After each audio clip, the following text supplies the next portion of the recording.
JEE mains complex number के इस particular format से काफ़ी सारे क्वेश्चन पूछती है। क्वेश्चन में हमें पूछा गया है sum of squares of the modulus of the elements in this set. ध्यान से देखें तो इस सेट में z एक नंबर दे रखा है, a प्लस आयोटा भी कॉम्प्लेक्स नंबर है, a b belongs to integers है और z एक कॉम्प्लेक्स नंबर है। और दो बातें ये सेटिस्फाई कर रहा है। पहली condition mod z minus one less than equal to one and mod z minus five less than equal to mod z minus five iota. तो मेनली हमें ये दो कंडीशन एक तरह से सॉल्व करनी है और इसको सेटिस्फाई करने वाले कॉम्प्लेक्स नंबर हमें पता करने हैं। तो पहली कंडीशन हमारे पास में z माइनस वन का mod less than equal to one. देखो, अगर तुम्हें कॉम्प्लेक्स में ये चीज़ समझ में आती है कि mod z minus one is equal to one क्या एक सर्कल है। अगर मैं यहाँ पे लिखूँ mod z minus one is equal to one, एक सर्कल है जिसका सेंटर कितना रहेगा, 1,0 रहेगा, 1,0 और जिसकी रेडियस भी कितनी है, 1 है। तो mod z minus one less than equal to one का मतलब है इसके अंदर का रीजन, पूरे सर्कल के अंदर का रीजन। अच्छा, ये बात अगर हमें नहीं समझ में आती है एक बार में तो हम इसको इस तरह से भी सॉल्व कर सकते हैं। मतलब z मैंने अज्यूम कर लिया x प्लस आयोटा y और इसमें पुट किया x minus one plus iota y का mod less than equal to one. यहाँ से आ जाएगा x minus one square plus y square less than equal to one.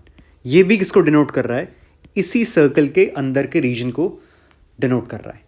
तो इन केस अगर हमें पता है ये चीज़ तब तो बहुत अच्छी बात है, नहीं तो हम z को x प्लस आयोटा y रख के भी ये चीज़ समझ सकते हैं। दूसरी जो कंडीशन है हमारे पास में वो ये z माइनस फाइव और z माइनस फाइव आयोटा वाली। ध्यान से अगर हम इसको देखें तो z माइनस फाइव का mod less than equal to z minus five iota का मॉड। ज्योमेट्रिकली अगर इसको हम समझें तो ये एक तरह से हमसे कह रहा है कि दो पॉइंट्स बात कर रहा है। एक तो फाइव का मतलब 5,0 और दूसरा 5 आयोटा मतलब 0,5। इन दोनों पॉइंट्स से z की डिस्टेंस इस पॉइंट से ज़्यादा है।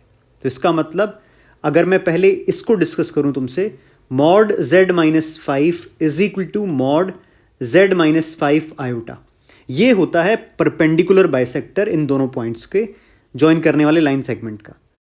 तो ये इसको डिनोट कर रहा है। और इन केस अगर हमें ये नहीं पता तो इसको भी हम z क्या रख सकते हैं, यहां पे भी मैंने z क्या रख दिया, x प्लस आयोटा y रखा।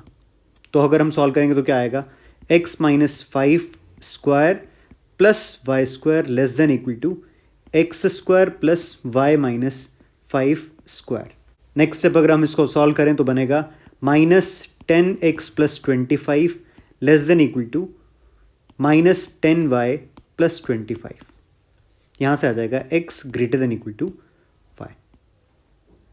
तो इस क्वेश्चन के थ्रू हमें यह समझने की जरूरत है कि अगर हम ज्योमेट्रिकली चीजें पहले से समझते हैं तब तो हम सीधा सॉल्व कर सकते हैं, और अगर इनकेस कभी नहीं पता हो तो z को x प्लस आयोटा y रख के भी हम अपने लोकस तक पहुंच सकते हैं। यहां पे भी अगर नहीं पता था तो यहां पे भी मैंने z को क्या रखा, x प्लस आयोटा y रखा और यहां पर पहुंच गए। तो अब हमारे पास में दोनों कंडीशंस आ चुकी हैं, सर्कल के अंदर का रीजन और x greater than equal to y, इन दोनों को हमें कंबाइन करना है। तो चलो इसको सॉल्व करते हैं आगे। तो हमारा जो सर्कल है पहले इसको ड्रॉ कर लेते हैं। ये x एंड y एक्सिस और ये हमारा सर्कल जिसकी इक्वेशन है x minus one square plus y square is equal to one. ये पॉइंट कितना है, 1,0, इधर कितना है 2,0। दूसरा हमें बनाना है line x is equal to y या y is equal to x, जो लाइन हमें बनानी है ये हमारी y is equal to x line. अब पहले तो y is equal to x line और इस सर्कल का इंटरसेक्शन पॉइंट देख लें। तो अगर मैं y को x पुट करूंगा तो ये बनेगा 2x square minus 2x is 0, x is इधर 0 और x इज 1। तो ये पॉइंट हमारे पास में आ जाएगा 1,1।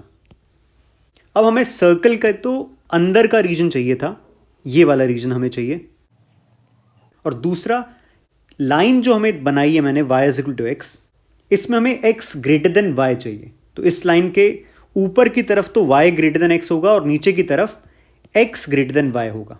तो हमें कौन सा रीजन चाहिए, नीचे वाला रीजन जहां पे x ग्रेटर देन y हो, मतलब ये वाला रीजन। तो कॉमन रीजन हमें बनता हुआ दिख रहा है दोनों के अंदर, मतलब सर्कल के अंदर का और रेड लाइन के नीचे का रीजन, ये हमारा कॉमन रीजन है। और पॉइंट्स जो दे रखे हैं हमें, उसमें ए और बी दोनों के दोनों क्या हैं?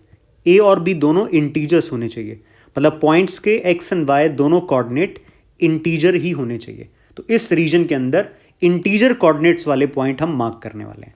तो सबसे पहले तो हमें दिख रहा है 1,0 दिख रहा है, दूसरा ये पॉइंट 1,1 भी हमें दिख रहा है, उसके बाद 2,0 दिख रहा है, और साथ में हमें दिख रहा है 1,-1।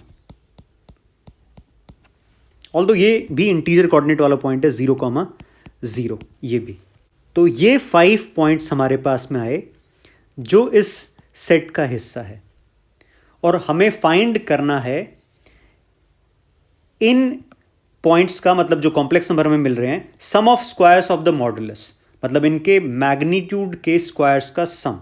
तो पॉइंट्स हमारे पास में एक तरह से हैं 0, 1 plus iota, 1 minus iota, 1 and 2। इनके मॉडुलस के स्क्वायर्स का सम, इनके मॉडुलस हो जाएंगे 0, √2, 1 एंड 2। इनके स्क्वायर्स का सम हो जाएगा 0 + 2 + 2 + 1 + 4, और ये आ जाएगा आंसर 9। ये हमारा आंसर रहेगा।